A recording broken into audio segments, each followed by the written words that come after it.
Assalamualaikum warahmatullahi wabarakatuh. Yang terhormat dosen penguji UKIN PPJ Daljab tahun 2022.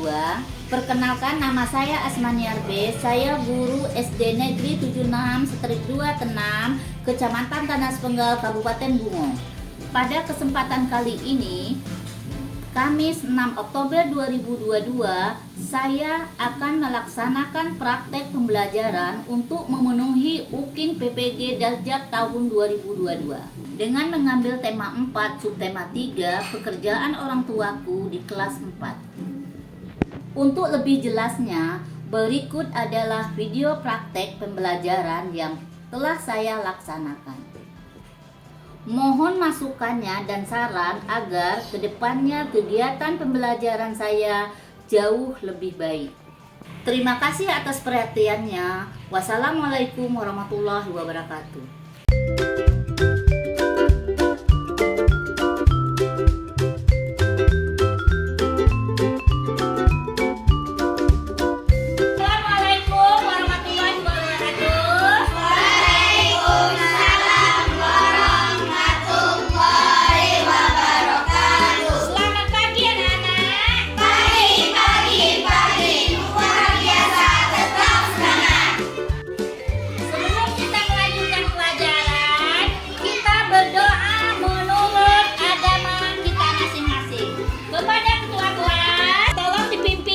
Berdoanya. Ayo.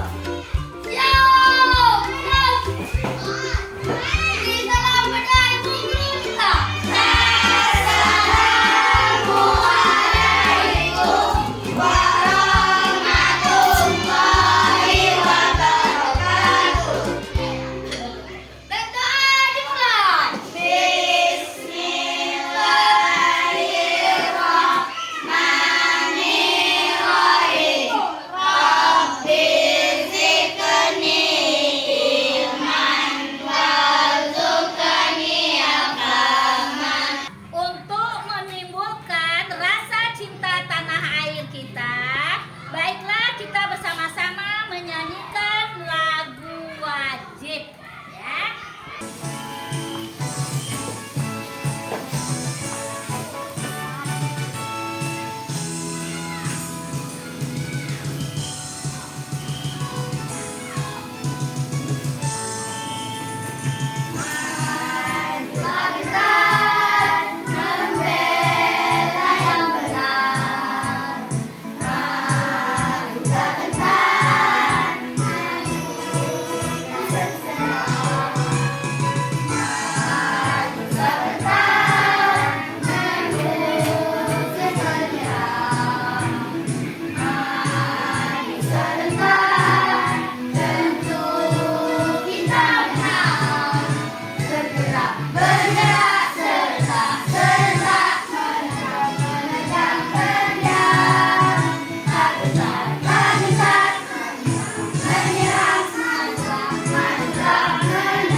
Absen dulu anak-anak.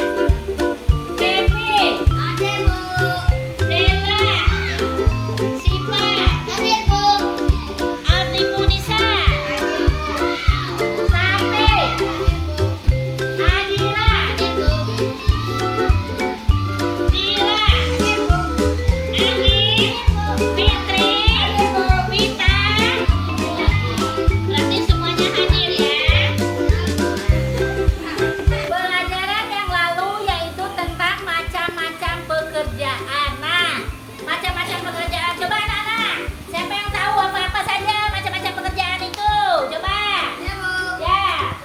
Polisi. Siapa lagi? Dokter. Coba siapa lagi? Ya. Koki. Siapa lagi? Guru. Coba siapa lagi? Nah, ya coba Anita. Poluan. Nah, dari macam-macam pekerjaan itu kita sudah tahu ada polisi, ada guru, ada dokter, ada koki, ada tentara, ada poluan, banyak macam-macam pekerjaan. Nah, Ibu ada kartu ya, kartu. Oh, coba anak-anak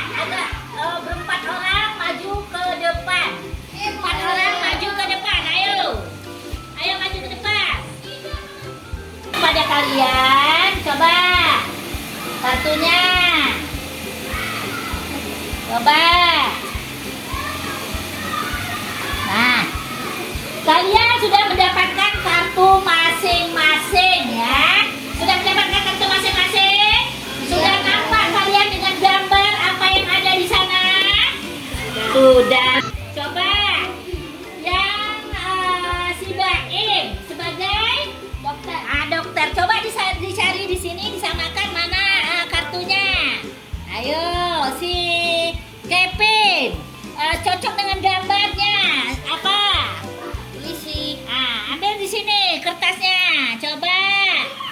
Si Dela. Guru. Si Nisa, si Koki. Lanjut ya. Kita masuk dengan tema 4, berbagai pekerjaan. Subtema 3, pekerjaan orang tuaku. Tujuan pembelajarannya ya. Tujuan pembelajaran dari pekerjaan orang tuaku. Yang pertama, setelah menyimak video tentang dongeng tupai dan ikan gabus, peserta didik mampu mengidentifikasi, menilai dan mendeskripsikan unsur-unsur cerita dengan tepat. Ya. Yang kedua, setelah membaca teks tentang perajin kayu, peserta didik mampu mengidentifikasi, menjelaskan, mengomunikasikan jenis pekerjaan terkait sosial budaya di lingkungan sekitar dengan rinci. Ya. Nomor 3, setelah menyimak video, peserta didik mampu mengidentifikasi dan menginformasikan dampak pemanfaatan sumber daya alam yang tidak terkontrol dalam kehidupan sehari-hari dengan tepat. Anak perhatikan gambar di depan ini adalah gambar siapa? Kaseto. Kaseto ini coba anak-anak, apa pekerjaan Pak Kaseto ini? Menceritakan dongeng. Coba siapa lagi? Coba siapa lagi? Menceritakan dongeng kepada orang lain. Bagus, berarti Kaseto ini adalah menceritakan suatu dongeng kepada orang lain. Ibu tanya ya. Nah, sekarang kamu sudah tahu pekerjaan Kaseto ini adalah pendongeng. Sekarang ibu nanya, apa pekerjaan orang tua kalian? Coba, siapa dulu? Nisa, apa pekerjaan orang tua kamu? Berusaha berdagang. Berdagangnya berdagang apa? Berdagang di warung. Dan coba siapa lagi yang usaha orang tuanya? Ya. Petani. Petaninya tentang apa? Nanam padi. Bagus. Nah, sekarang kita bagikan kelompok ya.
Pada zaman dahulu kala hiduplah dua sahabat di suatu telaga, yaitu ikan gabus dan tupai. Persahabatan mereka yang kuat itu sudah mereka jalin sudah sangat lama dan penuh dengan kesetiaan. Apabila salah satu sahabat mereka sedang dalam kesusahan, mereka saling membantu. Seperti itulah persahabatan ikan dan tupai terjalin selama bertahun-tahun. Suatu hari si ikan gabus pun jatuh sakit. Kondisi badannya sungguh sangat memprihatinkan. Si ikan gabus sangat terlihat lemah dan tidak bisa berbuat apa-apa. Si tupai pun dengan setia menemani sahabatnya itu yang sedang sakit. "Gabus, aku akan menemanimu sampai kau sembuh, wahai sahabatku," ucap si tupai kepada si ikan gabus. "Terima kasih sahabat, engkau memang terbaikku tupai," jawab si ikan gabus dengan nada yang lemah. "Gabus, sekarang kau harus makan dahulu agar kau bisa cepat sembuh." Si tupai membujuk agar ikan gabus mau makan karena dari tadi si ikan tidak mau makan. Namun tetap si ikan gabus menggelengkan kepalanya sambil berkata, "Aku ingin makan, rasanya semua makanan tidak enak di mulutku," ucap si ikan gabus sambil menolak suapan si tupai. "Apakah kau ingin makan yang lain? Yang penting kau mau makan. Katakanlah sahabatku, aku akan mencarikan untukmu," tawaran si tupai kepada si ikan gabus. "Benarkah wahai sahabatku, kau mau mencarikan untukku?" tanya si ikan gabus. "Benar sahabatku, aku akan mencarikannya untukmu. Yang penting kau mau makan agar kau cepat sembuh dan kita bisa bermain lagi," jawab si tupai dengan meyakinkannya. "Tupai, aku hanya ingin makan jika makananku hati ikan hiu," ucap si ikan gabus. Mendengar permintaan si ikan gabus, si tupai pun kaget, terpejerat. Si tupai menyadari sangat sukar sebenarnya memenuhi keinginan sahabat karibnya itu. Ikan hiu merupakan ikan yang sangat buas dan besar, mengerikan pula, dan dia hidup di lautan lepas. Akan tetapi si tupai sudah terlanjur menyanggupi permintaan dari sahabatnya itu. "Baiklah gabus, aku akan berusaha mendapatkannya untukmu," jawab si tupai. Si tupai pun berpikir keras untuk bisa mendapatkan hati hiu. Dan pada akhirnya si tupai pun mendapatkan ide untuk memenuhi keinginan dari sahabat baiknya itu. Si tupai pun mulai meloncat dari satu pohon ke pohon lainnya, melakukan ide rencananya, hingga dia tiba di satu pohon kelapa dengan batang yang menjorok ke arah laut. Dalam aksinya, si tupai pun mulai melubangi sebuah biji kelapa dengan sangat hati-hati. Kemudian dikeluarkannyalah air dari dalam kelapa itu, dan ia pun lalu masuk ke dalam biji kelapa itu. Dari dalam kelapa ia bisa menggerogoti buah kelapa untuk mengisi perutnya. "Dengan cara ini aku akan bertahan hidup di lautan lepas," pikir si tupai. Tidak lama buah kelapa yang dimasuki si tupai pun terlepas dari tanggainya dan tercebur ke laut. Terlihat ombak di laut itu sangat besar sehingga tidak lama kemudian buah kelapa itu sudah sampai di tengah laut lepas. Tiba-tiba seekor ikan hiu besar datang dan menelan biji kelapa itu utuh-utuh.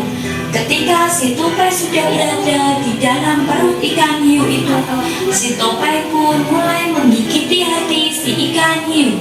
Si ikan hiu pun menggelepar-gelepar sampai ke pesisir pantai. Sesampainya di pantai, tak lama kemudian ikan hiu itu pun mati karena kehabisan kekuatannya. Kemudian dengan senang hati, si tupai pun akhirnya bisa membawa hati ikan hiu itu untuk diberikan kepada sahabatnya si ikan gabus. "Gabus, ini hati ikan hiu permintaanmu. Aku bawakan untukmu gabus, cepatlah kau makan sahabatku," kata si tupai pada si ikan gabus. Si ikan gabus pun dengan sukacita menerimanya lalu pun memakannya.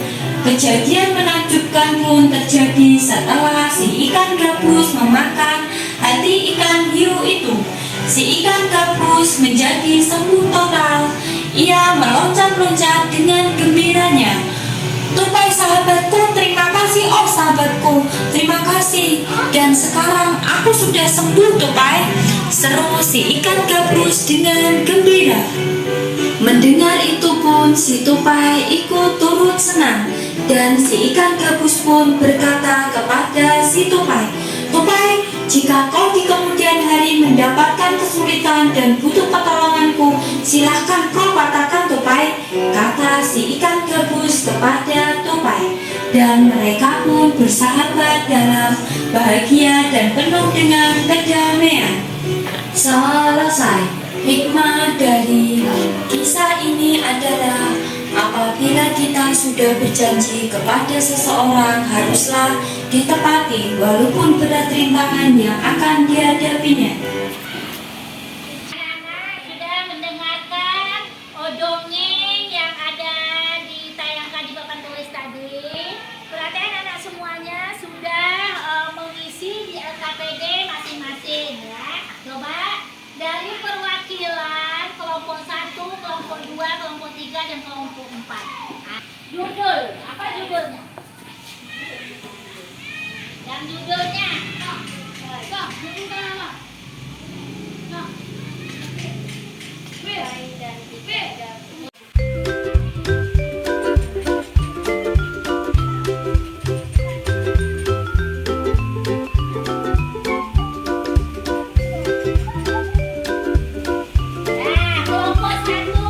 mengisi judulnya ya. Coba kelompok 2 lagi.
Daripada hasil LKPD per kelompok tadi ya, berarti cerita dongeng Tupai dan ikan gabus judulnya adalah Tupai dan ikan gabus. Tokohnya Tupai, ikan gabus, dan ikan hiu ya. Sifat tokoh, Tupai suka menolong, sedangkan ikan hiu adalah sabar. Yang tempatnya adalah di Kalimantan Barat ya. Awal ceritanya Tupai melihat ikan gabus lesu. Sudah itu akhir cerita. Ikan gabus sehat seperti semula. Pesan moralnya yaitu kita harus saling tolong menolong. Nah, sudah untuk LKPD yang pertamanya sudah. Sekarang yaitu buka LKPD halaman 2 ya. Satu di antara anak-anak ke depan untuk membaca teksnya ya. Kerjaan ayahku adalah pengrajin kayu. Ayahku membuat meja dan kursi untuk menghasilkan kursi. Awalnya ayahku membeli kayu, memotongnya, membentuk meja kursi. menjadi kursi, menghaluskan lalu mengecat-punya. Waktu yang dihabiskan untuk membuat kursi kurang lebih 1 minggu. Ayahku menjual meja dan kursi buatannya ke toko mebel. Di toko mebel itulah orang-orang membeli meja dan kursi buatan ayahku.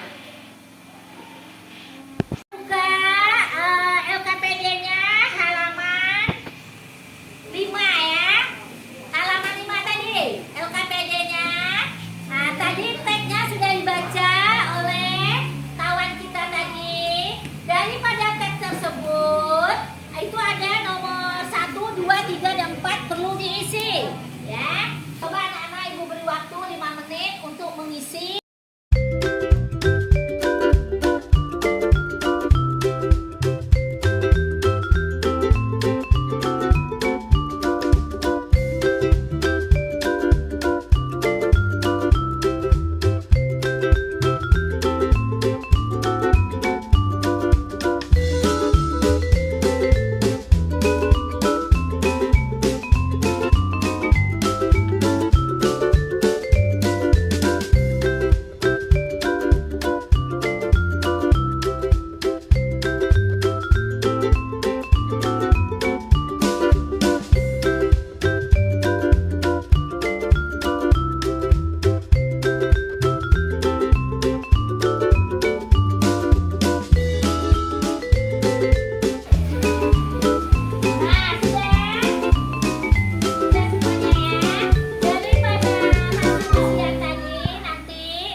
Depan ya, setelah kita mengisi LKPD yang terakhir, yaitu tentang video yang baru lagi ya, kita tonton sama-sama.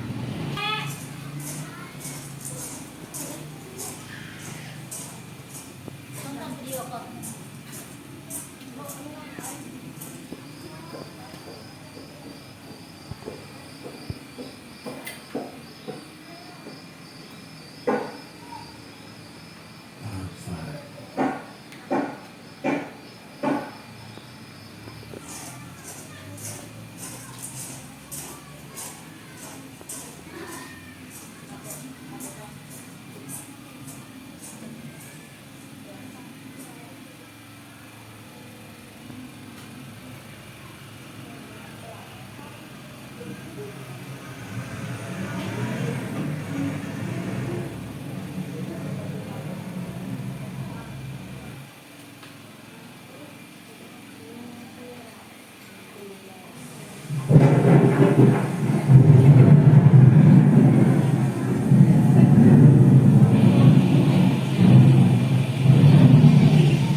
Menyebab banjir.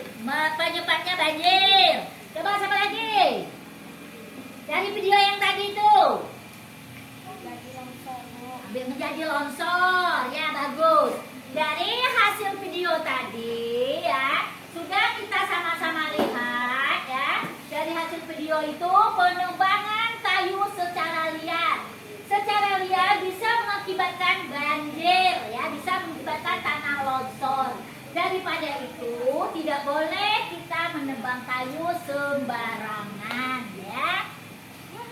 Dari video yang kalian tonton tadi, kalian bisa memberi kesimpulan untuk diisi di LKPD-nya. Apa kesimpulan masing-masing kelompok diisikan? Ibu berikan waktu 5 menit untuk mengisikannya. Coba silakan isi.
Sumber daya alam yang digunakan kayu. Jenis pekerjaan yang dilibatkan pengrajin kayu, toko mebel.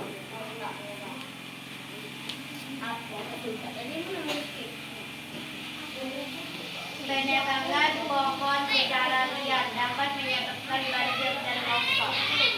Nah, kelompok 2, kelompok 1 sudah, kelompok 2 lagi ke depan perwakilannya. Ayo. Kelompok 2 dibaca. Pekerjaan perajin kayu. Produk atau barang yang dihasilkan, kursi dan meja. Sumber daya alam yang digunakan, kayu. Jenis pekerjaan yang dilibatkan, membuat kursi.